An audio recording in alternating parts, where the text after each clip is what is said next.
Welcome back to my channel. पिछले videos में हमने total 9 principle of management by Henry Fayol cover किए थे। इस वीडियो में हम आगे के 3 प्रिंसिपल्स कवर करेंगे और नेक्स्ट जो हमारी वीडियो होगी वो लास्ट होगी। उसके बाद हमारा principal of management by Henry Fayol वाला पूरा टॉपिक खत्म हो गया जाएगा। मैंने प्रिंसिपल्स ऑफ मैनेजमेंट की जो वीडियोस है उसमें टोटल अभी तक 3 पार्ट्स बना दिए, आगे 2 पार्ट्स और आएँगे तो टोटल 5 पार्ट्स हो जाएँगे। क्योंकि वीडियो लंबी हो जाती है इसलिए मैंने उसको 5 पार्ट्स में डिवाइड कर दिया है। तो अगर आपने अभी तक वीडियो नहीं देखी तो जाकर देखो मेरे चैनल पे, और उसकी लिंक भी मैं डाल दूँगी डिस्क्रिप्शन बॉक्स में। फर्स्ट है principle of order. Principle of order मतलब ऑर्गेनाइजेशन में जो ह्यूमन रिसोर्स है, जो फिजिकल रिसोर्स है, सबकी एक फिक्स्ड प्लेस होनी चाहिए। सब एकदम सिस्टमेटिकली तरीके से अरेंज होनी चाहिए, ताकि वर्कर्स अगर काम कर रहे हो तो उन्हें चीज़ें ढूंढनी ना पड़े, और वर्कर्स को भी उनकी जो रोल्स है, रिस्पॉन्सिबिलिटी है, उनके बारे में क्लियरली स्पेसिफाइड कर देना चाहिए, ताकि उन्हें भी कोई कंफ्यूजन ना हो। A place for everything and everything in its place. हर एक रिसोर्स अपनी प्लेस पर होनी चाहिए, और जब हमें उसकी ज़रूरत हो तब वो वहाँ अवेलेबल होनी चाहिए। ठीक है, तो राइट प्लेस पे राइट टाइम पर वो होनी चाहिए। People and material must be in the right place at the right time. अगर हम कोई भी बिजनेस एक्टिविटी चाहते हैं कि वो स्मूथली कंडक्ट हो, तो ह्यूमन रिसोर्स और मटेरियल रिसोर्स और फिजिकल रिसोर्स ऑर्गेनाइज्ड होनी चाहिए, और जब हमें उसकी ज़रूरत हो वो वहाँ पर अवेलेबल होनी चाहिए। फॉर एग्जांपल, अगर वर्कर्स कोई प्रोडक्शन काम कर रहे हैं, कोई बिजनेस एक्टिविटी कर रहे हैं, तो अगर उनका टाइम वेस्ट हो रहा है टूल्स सर्च करने में, और रॉ मटेरियल टाइम पे डिलीवर्ड ही नहीं हुए जहाँ पे प्रोडक्शन हो रहा है, तो उससे क्या होगा, ऑपरेशन स्लोज डाउन हो जाएगा, प्रोडक्शन स्लो डाउन हो जाएगा। फिक्स प्लेस फॉर एवरीथिंग, हर एक जगह की एक फिक्स्ड प्लेस होनी चाहिए, चाहे वो टूल्स हो, डॉक्यूमेंट्स हो, मशीनरी हो। तो वर्क स्टेशन पे हर एक चीज़ फिक्स जगह पे होनी चाहिए, और वर्कर्स उसे इजीली एक्सेस करें बिना कोई कंफ्यूजन, बिना कोई डिले के, ये भी हमें ध्यान रखना चाहिए। सिमिलरली जो एम्प्लॉयज़ हैं उनकी क्या रिस्पॉन्सिबिलिटी है, क्या रोल्स है, वो भी हमें उन्हें प्रॉपरली और क्लियरली असाइन कर देनी चाहिए, प्रॉपरली उनसे कम्युनिकेट करना चाहिए, ताकि उन्हें भी कोई कंफ्यूजन ना हो, जिससे काम हमारा डिले ना हो। एक वेल स्ट्रक्चर्ड इन्वायरमेंट होना चाहिए ऑर्गेनाइजेशन में, ताकि सब कुछ एकदम स्मूथली हो। अब ऑर्डरलीनेस के बेनिफिट्स क्या हैं? सबसे पहला है कि एफिशिएंसी इंक्रीज होती है। अगर वर्कर्स टूल सर्च करने में उनका टाइम वेस्ट करेंगे तो काम डिले हो जाएगा, लेकिन जब हम प्रॉपरली सब कुछ अरेंज करके रखेंगे तो टाइम वेस्ट नहीं होगा, इससे एफिशिएंसी इंक्रीज होगी। सेकेंड है प्रोडक्टिविटी बढ़ेगी। सिमिलरली अगर टाइम वेस्ट नहीं होगा तो प्रोडक्टिविटी तो बढ़ेगी ही सही।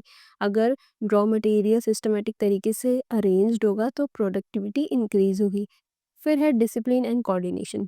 जब हर एक चीज़ अपनी फिक्स जगहों पे होगी, वर्कर्स एम्प्लॉयज़ को उनका रोल्स क्लियर होगा, उन्हें क्या करना है, उन्हें पता होगा उनकी रिस्पॉन्सिबिलिटी क्या है, तो सब कुछ एकदम डिसिप्लिन रहेगा और सब कोऑर्डिनेशन के साथ काम करेंगे। सेकेंड है प्रिंसिपल ऑफ इक्विटी। इक्विटी मतलब हर एक एम्प्लॉयज़ को इक्वली ट्रीट करना। जो भी ऑर्गेनाइजेशन में एम्प्लॉयज़ काम कर रहे हैं उन्हें इक्वली ट्रीट करना। इस प्रिंसिपल में मैनेजर्स का क्या रोल होता है एम्प्लॉयज़ के प्रति, मतलब मैनेजर्स की रिस्पॉन्सिबिलिटी, मैनेजर को कैसे ट्रीट करना चाहिए हर एक एम्प्लॉय को, वो मेनली फोकस किया गया है इस प्रिंसिपल में। तो मैनेजर्स के क्या क्या रोल होता है वो हम पॉइंट्स में समझेंगे, और कैसे हमें एम्प्लॉयज़ को ट्रीट करना चाहिए ऑर्गेनाइजेशन में। ठीक है, ये इस प्रिंसिपल में बताया गया। तो सबसे पहला पॉइंट है फेयरनेस इन ट्रीटमेंट। मैनेजर्स को हर एक एम्प्लॉयज़ को फेयरली और इक्वली ट्रीट करना चाहिए।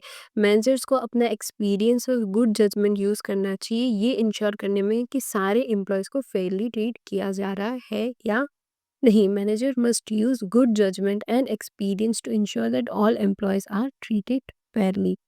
फिर सेकंड पॉइंट है काइंडनेस विद डिसिप्लिन। देखो, ऑर्गेनाइजेशन में अगर काम करना है तो हमें डिसिप्लिन तो फॉलो करना ही होगा, लेकिन उसके साथ साथ मैनेजर्स को काइंडली ट्रीट भी करना पड़ेगा सारे एम्प्लॉयज़ को। डिसिप्लिन तो फॉलो होगा लेकिन काइंडली ट्रीट भी करना चाहिए, इक्वली ट्रीट भी करना चाहिए, कोई डिस्क्रिमिनेशन नहीं करना चाहिए किसी भी एम्प्लॉयज़ के साथ। अगर मैनेजर्स एम्प्लॉयज़ के साथ अच्छे से बिहेव करेंगे, काइंडली और जस्ट बिहेवियर होगा मैनेजर्स का एम्प्लॉय के साथ, तो एम्प्लॉयज़ के अंदर भी जो है मैनेजर और जो ऑर्गेनाइजेशन है उसके प्रति लॉयल्टी बढ़ेगी और वो ज़्यादा कमिटेड होंगे ऑर्गेनाइजेशन के प्रति।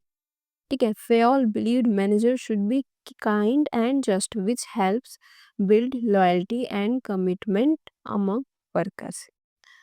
लेकिन अगर एम्प्लॉयज़ डिसिप्लिन फॉलो नहीं कर रहे हैं तो उनके अगेंस्ट स्ट्रिक्ट एक्शन लेना भी बहुत ज़रूरी है। ऐसा नहीं है कि आप डिसिप्लिन फॉलो नहीं कर रहे हो तो भी आपको वैसे ही ट्रीट किया जाए, नहीं, डिसिप्लिन फॉलो करना तो नेसेसरी है। लेकिन उसके साथ-साथ मैनेजर्स को ये भी ध्यान रखना चाहिए कि एम्प्लॉयज़ को अच्छे से ट्रीट किया जाए। तो डिसिप्लिन अगर वो फॉलो नहीं कर रहे तो उनके अगेंस्ट स्ट्रिक्ट एक्शन लेना भी ज़रूरी है। फॉर एग्ज़ाम्पल अगर एम्प्लॉय लेज़ी है, अपना काम अच्छे से नहीं कर रहा, तो फिर उसके अगेंस्ट हमें एक्शन लेना ही पड़ेगा। However he also acknowledged that sometimes discipline is necessary.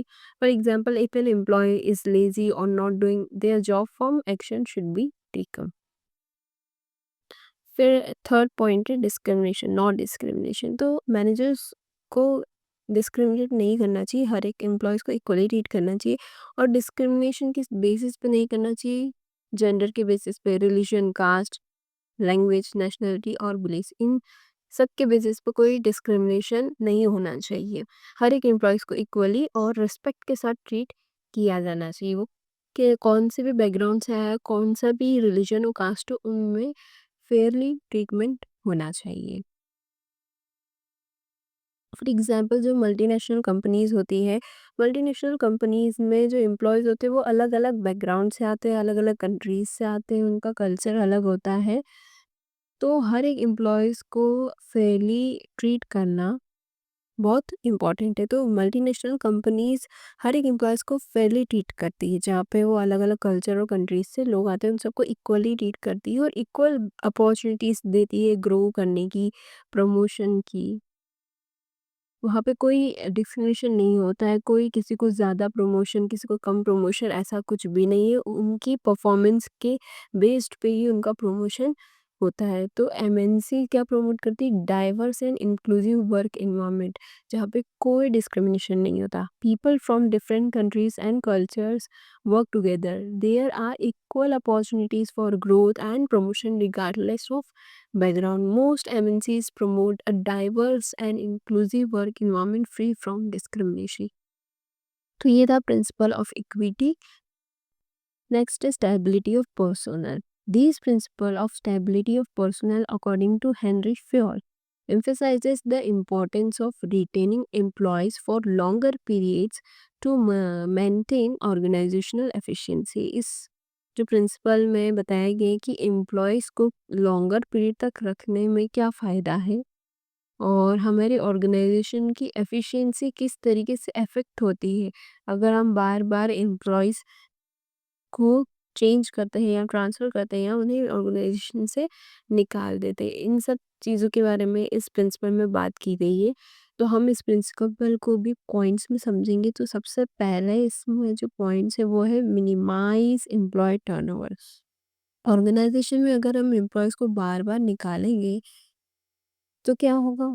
सबसे पहले जो प्रॉब्लम आएगी ये होगी कि उसको हमें ट्रेनिंग देनी पड़ेगी कि किस तरीके से काम करते हैं और जब वो थोड़ा काम करना सीखेगा और उसके बाद हम उसको तुरंत निकाल देंगे तो फिर अगर नेक्स्ट एम्प्लॉय आएगा तो वापस से हमें उसको ट्रेनिंग देनी पड़ेगी और वापस से वो कुछ समय के लिए काम करेगा, उससे फिर हम वापस निकाल देंगे।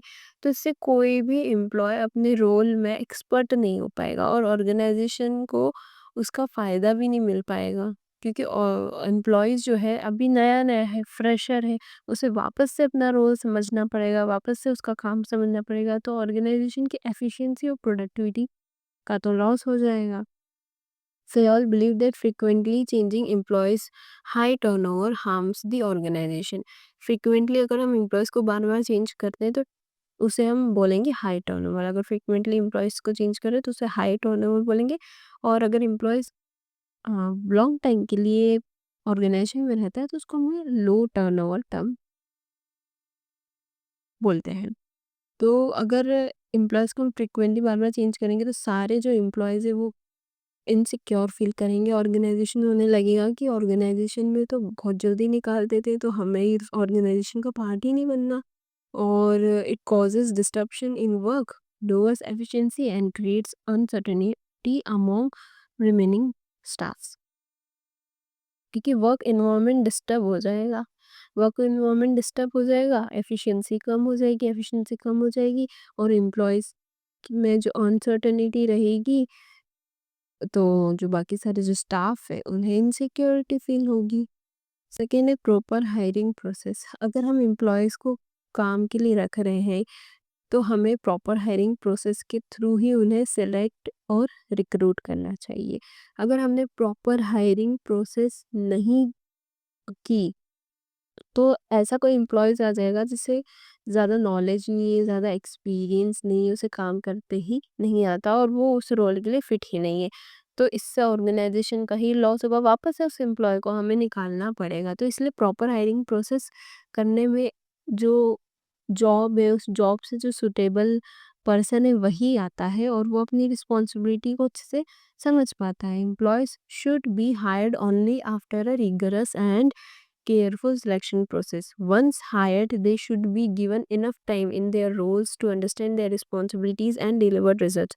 एक बार अगर एम्प्लॉयज़ को हायर कर लिया है, तो उसको वापस चेंज ना करें। लॉन्ग पीरियड के लिए उस एम्प्लॉयज़ को ऑर्गेनाइजेशन में रखें, ताकि वो अपना रोल समझ पाए, वो अपनी रिस्पॉन्सिबिलिटी समझ पाए, और फिर ऑर्गेनाइजेशन को रिजल्ट डिलीवर कर पाए, ऑर्गेनाइजेशन से उसको फ़ायदा मिले। अवॉइड फ्रीक्वेंट ट्रांसफ़र्स और रिमूवल। ऑर्गेनाइजेशन में एम्प्लॉयज़ को बार-बार ट्रांसफ़र नहीं करना चाहिए, रिमूव नहीं करना चाहिए, फायर नहीं करना चाहिए, और टेम्परेरी अपॉइंट भी नहीं करना चाहिए।